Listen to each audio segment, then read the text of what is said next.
Salut à tous, aujourd'hui on va ravir les amateurs de gros SUV coupés et sportifs avec le tout dernier RS Q8. Alors oui, c'est effectivement la version la plus méchante du SUV coupé Q8. Comme vous pouvez le voir dans sa déclinaison RS, eh bien, il se muscle, hein. On a notamment tous les éléments façon alu, bien sûr les badges, les énormes jantes, regardez, c'est tout simplement gigantesque avec étrier rouge et des freins carbone céramique, ça c'est une option à 10 000 €.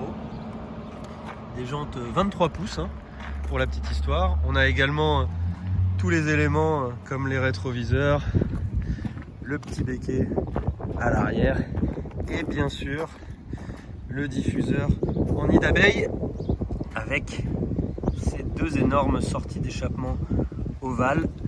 Ce bon gros bébé mesure quand même quasiment 5 mètres, 2 mètres de large et pèse 2 tonnes 315 kg, c'est tout simplement colossal. Alors ça reste un SUV surélevé évidemment, comme vous pouvez le voir, mais avec la suspension pneumatique, eh bien, on peut rabaisser la caisse suivant les différents modes de conduite. On va passer vite fait sur le côté habitabilité, modularité qui est quand même important sur ces véhicules. On a un grand coffre, plus de 600 litres. On a aussi des places arrière qui sont plutôt généreuses. Pardonnez-moi le désordre, mais regardez, on a vraiment beaucoup de place. Et puis surtout, le poste de pilotage, de conduite, bien sûr moderne, hein, comme on l'a déjà vu sur le Q8 normal, double dalle à écran haptique, c'est-à-dire qu'on ressent bien, la pression sur le tactile.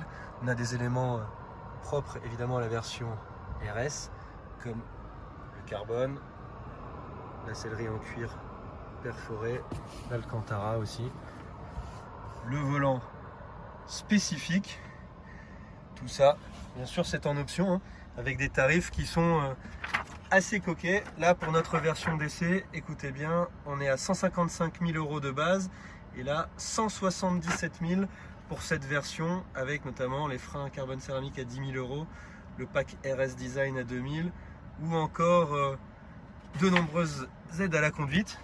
Et le plus important, hein, bien sûr, sur ce véhicule, je vais vous montrer ce que c'est. Suivez-moi. Hop.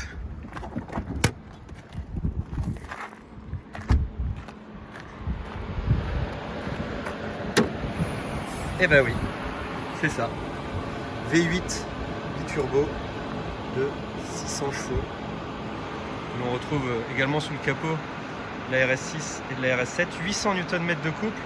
Le tout est associé à une boîte à 8 rapports, transmission intégrale, forcément différentiel arrière sport, et puis plusieurs modes de conduite qui sont très intéressants. Je vais vous montrer, ça c'est nouveau sur les RS. Voilà, RS mode quand on appuie là, ou ici sur le Drive Select, voilà, avec RS1 et RS2 que l'on peut configurer à la carte, et notamment RS2 qui désactive totalement l'USP, comme vous pouvez le voir. 305 km/h de vitesse maximale limitée, parce que je pense qu'on pourrait aller un petit peu plus vite. 0 à 100 en 3 secondes 8. Et ce que je peux vous dire à la conduite, c'est que c'est tout simplement bluffant. On n'a vraiment pas l'impression d'avoir ces 2,3 tonnes sur la balance, hein. Ça vire à plat grâce à la barre anti-roulis active. C'est vraiment super efficace. Alors effectivement, les lois de la nature font qu'avec 2 tonnes 3, quand on est un petit peu trop confiant et qu'on freine un poil trop tard, forcément on est un peu attiré, hein, dans le virage. Ça sous-vire, mais avec le différentiel, la barre anti-roulis et toute cette panoplie technologique, on se fait vraiment plaisir à son volant. La sonorité est pas mal, Franchement, ça chante pas mal, surtout dans les modes RS qui ouvrent l'échappement. Le seul petit bémol, hormis le prix évidemment, c'est peut-être son manque de feeling en termes de direction ou en termes de pédale de frein. On n'a pas beaucoup de mordant, mais franchement, à part ça, c'est quand même assez impressionnant. Et franchement, moi qui suis pas grand amateur de SUV, et bien là, j'ai révisé un petit peu mon jugement. Bon, pour 25 000 € de moins, vous avez toujours une RS6 qui est un peu plus légère et qui est tout aussi puissante, voire plus sympa à conduire, donc à vous de choisir.